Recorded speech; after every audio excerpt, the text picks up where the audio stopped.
Let's step into the darker corners of the wizarding world. This is part 1 of a 3-part journey through the most fascinating creatures in Harry Potter, and we're starting with the ones that don't just scare you, they stay with you. You know how some fears fade with time? Yeah. Dementors don't allow that.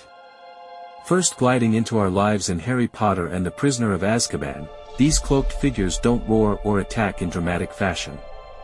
They just exist, and suddenly the world feels colder. Quieter. Heavier. They feed on happiness, literally. Every good memory you've ever had. They pull it out of you until you're left with nothing but your worst moments. And if one gets too close, you don't die. You lose your soul.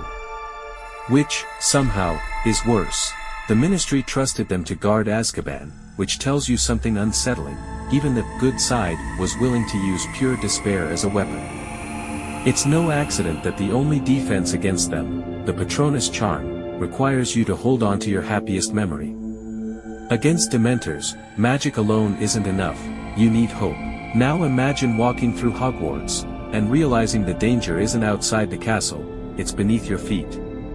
The Basilisk in Harry Potter and the Chamber of Secrets isn't just a monster. It's a secret buried for centuries. A giant serpent, created through dark magic, slithering through pipes like the castle itself is complicit. What makes it truly terrifying isn't just its size, it's the way it kills. One direct look, and you're gone. No second chances. The victims who survived only did so by sheer coincidence, reflections, cameras, ghosts, like fate itself intervening. But the way a basilisk is created is even more disturbing. It is born from a chicken's egg, hatched beneath a toad. A completely unnatural act, which is exactly why it's banned in the wizarding world. And nature itself seems to reject it. Spiders flee before the basilisk, as if they instinctively know it's their mortal enemy. And the basilisk, for all its deadly power, has one strange weakness: it flees from the crowing of a rooster, because that sound is fatal to it.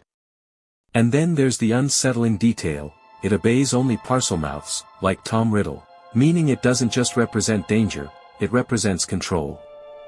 Ancient, hidden evil waiting patiently for someone to command it. Of course, some creatures don't hide. Dragons don't lurk in shadows, they announce themselves with fire. When they appear in Harry Potter and the Goblet of Fire, it's chaos. Massive wings, armored scales, flames that turn stone to ash. These aren't villains, they're forces of nature. The Hungarian horntail, the one Harry Potter faces, isn't evil.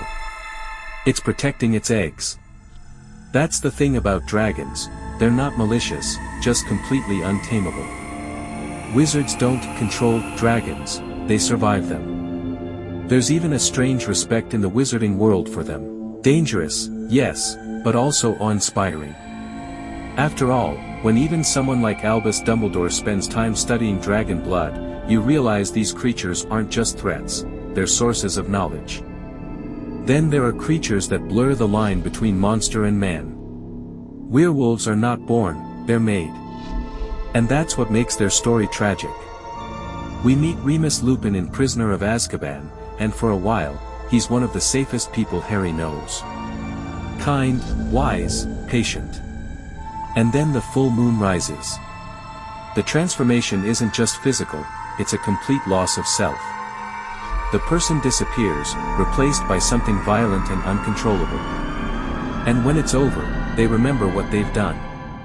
In the wizarding world, being a werewolf isn't just a curse, it's a sentence.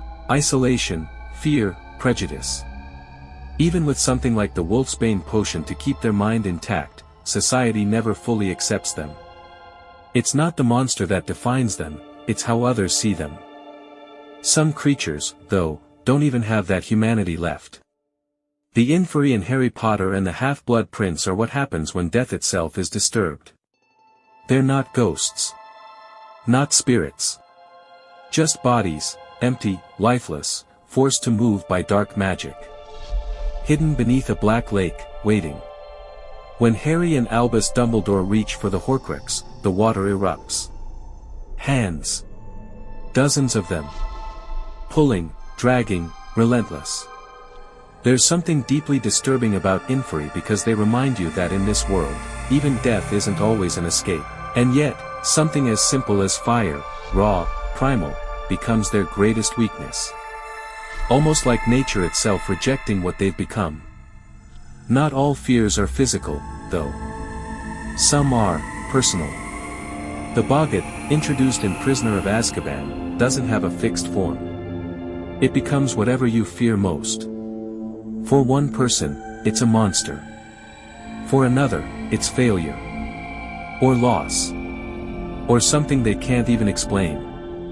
What makes it fascinating is how it's defeated, not with strength, but with humor. You literally laugh at your fear until it loses power. It's such a simple idea, but also deeply telling. Fear thrives when you take it seriously. The moment you mock it, it shrinks. And here's the unsettling part, no one has ever truly seen a Boggart's real form. Which means, in a way, it's nothing, until you give it shape. And then, we have the creature that proves intelligence doesn't always mean mercy. Acromantulas. Gigantic spiders capable of human speech, living deep within the Forbidden Forest.